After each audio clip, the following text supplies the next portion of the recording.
This week on a special edition of Inside Boulder News, we take a look back on 2016 and revisit the stories and people who make living, working, and playing in Boulder exciting, educational, and inspiring. Welcome to Inside Boulder News, your chance to share your stories, get involved, and keep up to date on all things Boulder. I'm Kristen Scovira. Well, 2016 was quite the year. We saw dogs take over the Scott Carpenter Pool. Ralphie, our favorite buffalo, celebrated her 50th year on CU's campus. A slacklining daredevil took on a historic challenge, and we saw positive growth in renewable energy. There are so many stories. In fact, we can't possibly cover them in 15 minutes, but here's a few, starting with a great reason to bundle up and get outside. I want a sweatshirt and a jacket. Looking for some frozen fun this holiday season? Now you can lace up your skates and welcome the return of Winter Skate, presented by Boulder Creek Events. The rink operates on the 13th Street Plaza next to the Tea House. It costs $9 for adults, $8 for children, and $4 for children 3 years old and under. Rentals are included and are available from a child size 8 all the way up to a men's size 14. If you bring your own skates, you'll get $4 off your session. There's also a discount for college students, military, and senior citizens. Visit bceproductions.com/winterskate for ice time. 2016 was also a year for setting goals. We hear a lot of talk about climate change and the need to cut down on harmful emissions. But Boulder has put words into action, setting new community-wide objectives that will set the city on a course towards 100% clean, renewable electricity. There's just too many of us using energy and resources now that we can't continue to do it in that way. Senior environmental planner Brett Kincairn says the city has set new goals to run on 100% renewable electricity by 2030. We need to change our energy systems. We need to figure out how we can manage ecosystems in a more productive and sustainable way. The city will also aim for an 80% reduction in greenhouse gas emissions, below 2005 levels by 2050, moving beyond our dependence on fossil fuels. And we need to use fewer natural resources and actually find ways to reuse the things that we're using. 2030, 2050, these deadlines sound so far off. Brett says it's just not so. It's really the changes that we make in the next 5 to 15 years that are the significant ones. If we wait until 2040 to start making these changes, it'll be too late.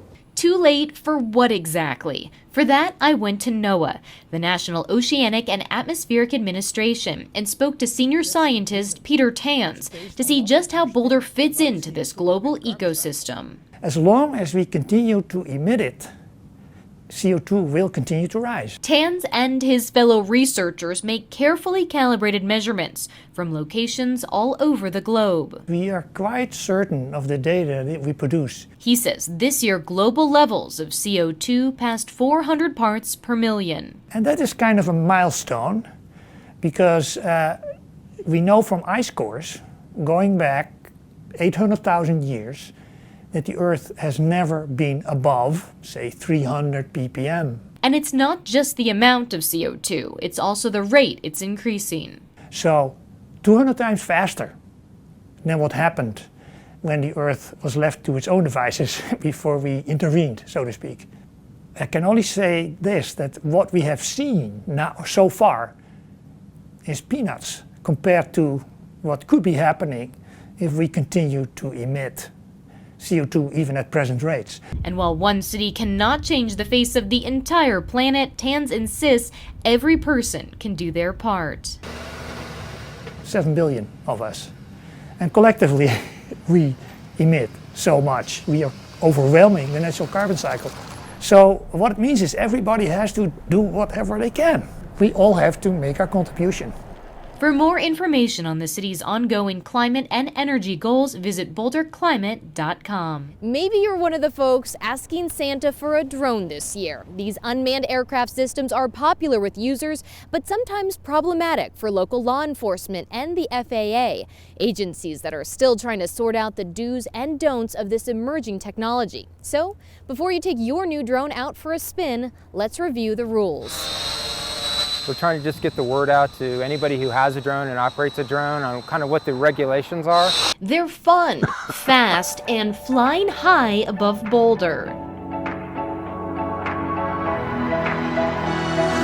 But these drone users and the videos they post online highlighting their takeoffs and travels are oftentimes breaking the law.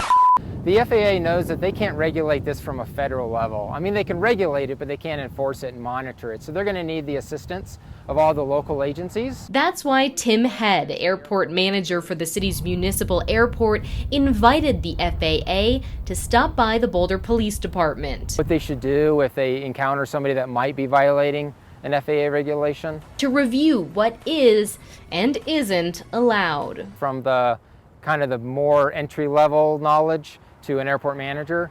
So I think that really helped for like the Boulder Police Department, who doesn't have maybe the background on aviation regulations. For those just flying for fun, the hobbyists not looking to profit off drone footage, the drone must fly safely. That means yield to manned aircraft, stay at least 5 miles away from an airport location, always maintain a visual line of sight, and register your drone online. Here in Boulder, you can't take off or land from open space and mountain parks property. Let's go for a flight. And if you're making money flying a drone, you are considered a commercial drone pilot. Right away. And there are many other rules and regulations that now apply, including not flying over people or flying a drone at night. You don't want to go up and confiscate somebody's drone. You know, just take the information, let us handle it. We'll investigate and we'll decide if any more action needs to be taken. If drone enthusiasts play by the rules, city officials say it's fine to get outside and enjoy the view. For more information on how you can fly your drone safely, visit the FAA's website at faa.gov.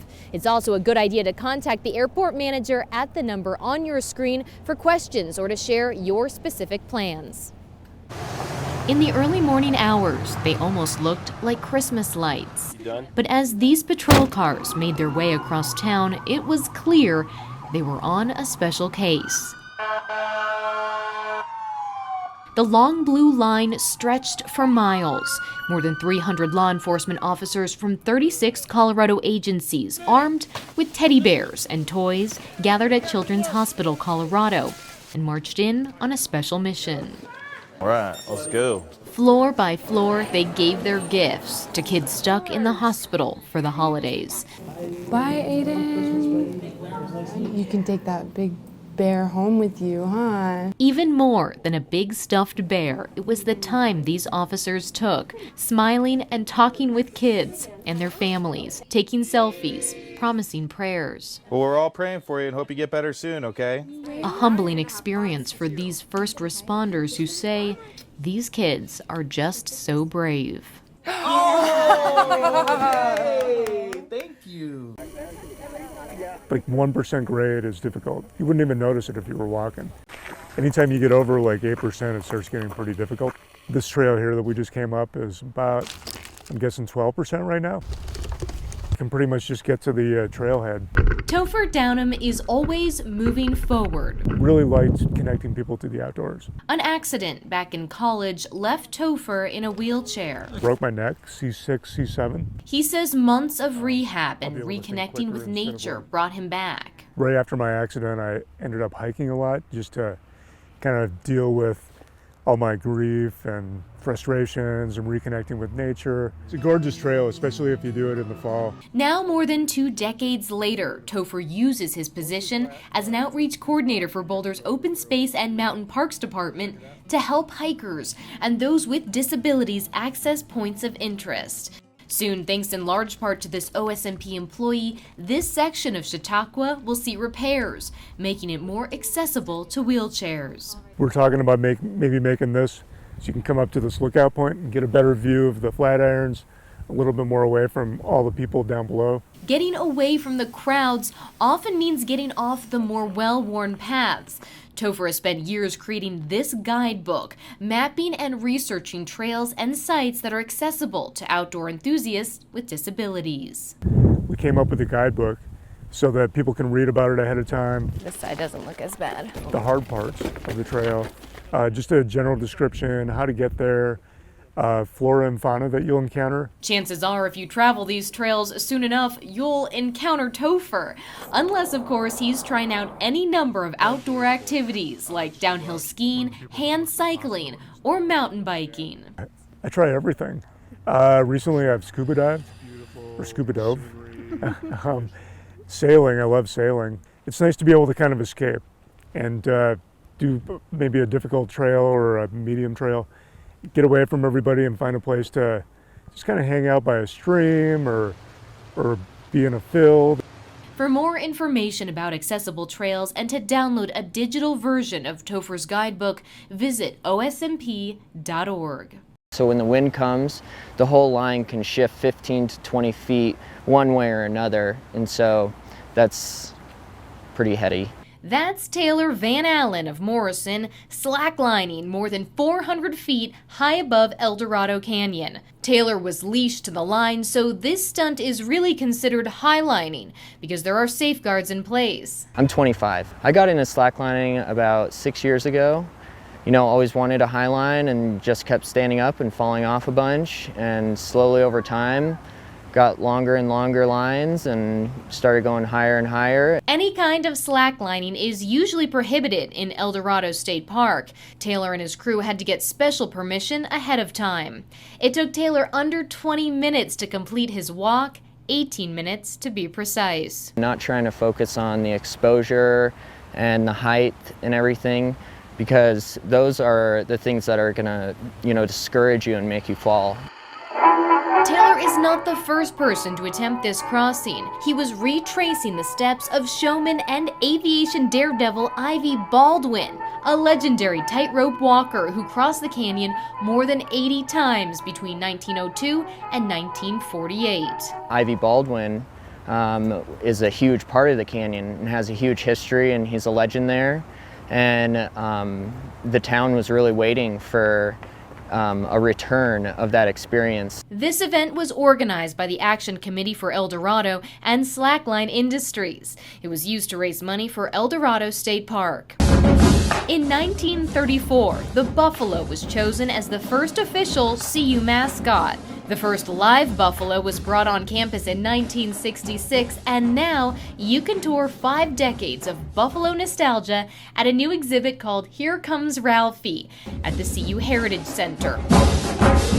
You'll find Ralphie t-shirts, handler uniforms, and dozens of photos. The Heritage Center is open Monday through Friday, 10 a.m. to 5 p.m., and admission is free. This year marks the 50th anniversary of Ralphie being given to the university. Next year will be the 50th anniversary of her first run on the football field. Expect a big celebration in her honor.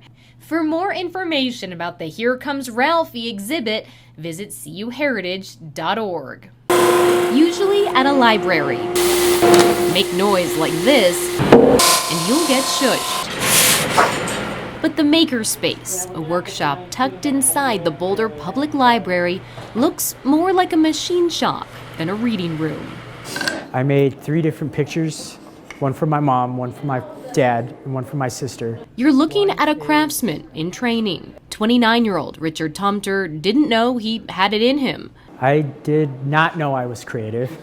That's also new to me. Richard says he doesn't like to focus on his old life. I regret the things that I did in my past. A life that landed him behind bars.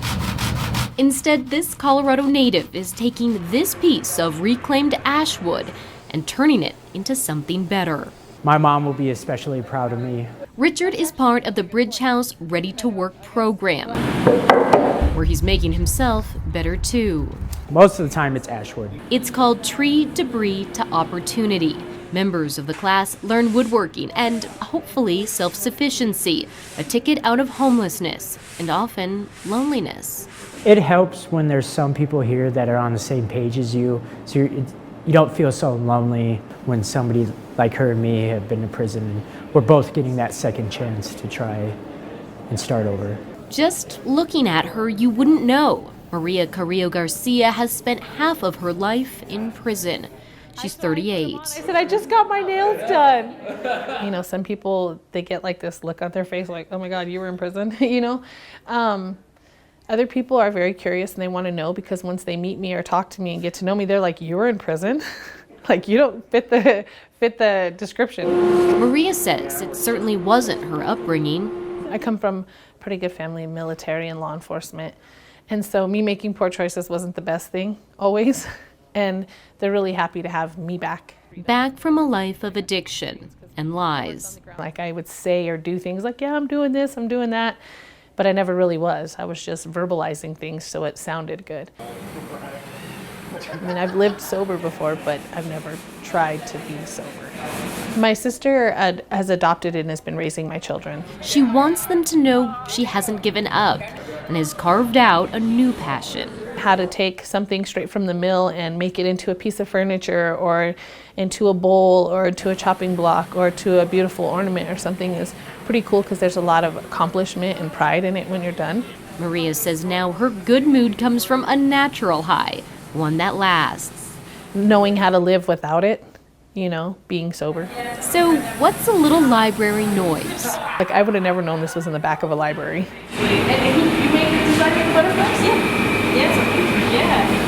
Like the butterfly, these two know change doesn't come easy, but with practice, they can make their lives beautiful again.